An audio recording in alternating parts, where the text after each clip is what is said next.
بسم اللہ الرحمن الرحیم۔ السلام علیکم دوستو، اچھی ویڈیوز اور اسلامک واقعات کے لیے ہمارے چینل کو سبسکرائب کرنا ہرگز مت بھولیے گا۔ حضرت نظام الدین اولیاء رحمۃ اللہ علیہ اکثر ایک جملہ کہا کرتے تھے کہ ہم سے تو دھوبی کا ایک بیٹا ہی خوش نصیب نکلا، ہم سے تو اتنا بھی نہ ہو سکا۔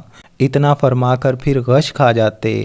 ایک دن ان کے مریدوں نے پوچھ لیا، حضرت یہ دھوبی کے بیٹے والا ماجرا کیا ہے؟ آپ رحمۃ اللہ علیہ نے فرمایا، ایک دھوبی کے پاس محل سے کپڑے دھلنے آیا کرتے تھے اور وہ میاں بیوی کپڑے دھو کر استری کر کے واپس محل پہنچا دیا کرتے تھے۔ ان کا ایک بیٹا بھی تھا جو جوان ہوا تو کپڑے دھونے میں والدین کا ہاتھ بٹانے لگا۔ کپڑوں میں شہزادی کے کپڑے بھی تھے جن کو دھوتے دھوتے وہ شہزادی کے نادیدہ عشق میں مبتلا ہو گیا۔ محبت کے اس جذبے کی جاگ جانے کے بعد اس کے اطوار تبدیل ہو گئے۔ وہ شہزادی کے کپڑے الگ کرتا، انہیں خوب اچھی طرح دھوتا، انہیں استری کرنے کے بعد ایک خاص نرالے انداز میں تہہ کر کے رکھتا۔ سلسلہ چلتا رہا۔ آخر والدہ نے اس تبدیلی کو نوٹ کیا اور دھوبی کے کان میں خسر پھسر کی کہ یہ تو لگتا ہے سارے خاندان کو مروائے گا، یہ تو شہزادی کے عشق میں مبتلا ہو گیا ہے۔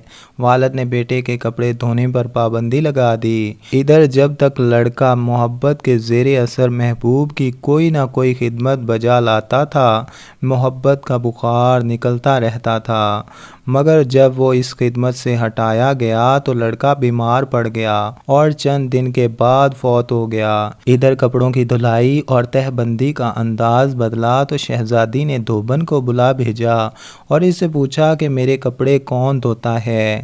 دھوبن نے جواب دیا، شہزادی عالیہ میں دھوتی ہوں۔ شہزادی نے کہا، پہلے کون دھوتا تھا؟ دھوبن نے کہا، میں ہی دھوتی تھی۔ شہزادی نے اسے کہا، یہ کپڑا تہہ کرو۔ اب دھوبن سے ویسے تہہ نہیں ہوتا تھا۔ شہزادی نے اسے ڈانٹا، تم جھوٹ بولتی ہو، سچ سچ بتاؤ ورنہ سزا ملے گی۔ دھوبن کے سامنے کوئی دوسرا رستہ بھی نہیں تھا، کچھ دل بھی غم سے بھرا ہوا تھا۔ وہ زار و کتار رونے لگ گئی اور سارا ماجرا شہزادی سے کہہ دیا۔ شہزادی یہ سب کچھ سن کر سناٹے میں آ گئی۔ پھر اس نے سواری تیار کرنے کا حکم دیا اور شاہی بگھی میں سوار ہو کر پھولوں کا ٹوکرا بھر کر لائی اور مقتول محبت کی قبر پر سارے پھول چڑھا دیے۔ زندگی بھر اس کا یہ معمول رہا کہ وہ اس دھوبی کے بچے کی برسی پر اس کی قبر پر پھول چڑھانے ضرور آتی۔ یہ بات سنانے کے بعد حضرت کہتے ہیں کہ اگر ایک انسان سے بن دیکھے محبت ہو سکتی ہے تو بھلا اللہ سے بن دیکھے محبت کیوں نہیں ہو سکتی؟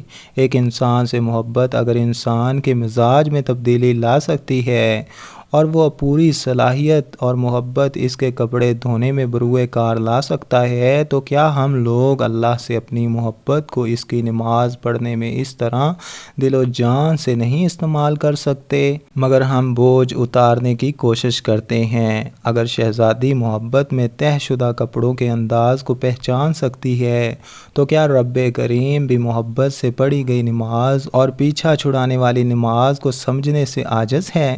حضرت نظام الدین اولیاء رحمۃ اللہ علیہ فرماتے ہیں کہ اگر وہ دھوبی کا بچہ اس وجہ سے کامیاب ہے کہ اس کی محبت کو قبول کر لیا گیا، جبکہ ہمارے انجام کا کوئی پتہ نہیں، قبول ہوگی یا منہ پر مار دی جائے گی۔ اللہ جس طرح ایمان اور نماز روزے کا مطالبہ کرتا ہے اس طرح محبت کا تقاضا بھی کرتا ہے۔ یہ کوئی مستحب نہیں، فرض ہے، مگر ہم غافل ہیں۔ پھر فرماتے ہیں کہ اللہ کی قسم اگر یہ نمازیں نہ ہوتیں تو اللہ سے محبت کرنے والوں کے دل اسی طرح پھٹ جاتے جس طرح دھوبی کے بچے کا دل پھٹ گیا تھا۔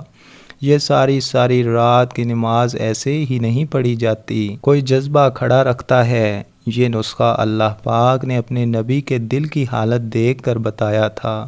سبحان اللہ۔